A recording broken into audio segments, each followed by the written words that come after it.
Fl-aħħar 24 siegħa fi Spanja mietu 743 persuna kaġun tal-COVID-19 biċ-ċifra totali tal-vittmi titla għal 13,800.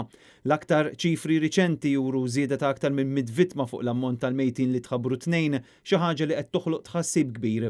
Fil-Belġju u fl-Olanda il-fatalitajiet issa qabżu l-2000 filwaqt li fil-Ġermanja wkoll qed joqorbu lejn din iċ-ċifra ta' mwiet.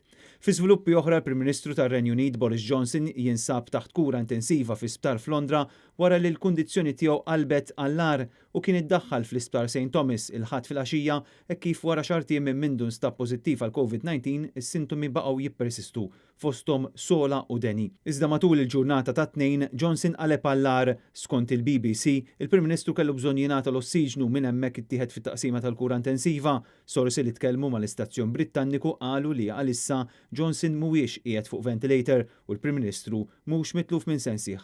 Diversi kapijiet ta' stat u mexxija politiċi, inklusi Reġina Elisabetta II, waslu messaġġ ta' solidarjetà ma' Boris Johnson fosthom il-kap tal-Partit Nazzjonalista Adrian Delija li awguralu permezz ta' tweet fejqan ta' malajr.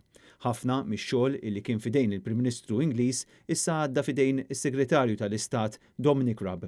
Fl-Iskozja biss fl-aħħar 24 siegħa il-fatalitajiet żdiedu b'74 filwaqt illi fl-Ingilterra żdiedu b'758.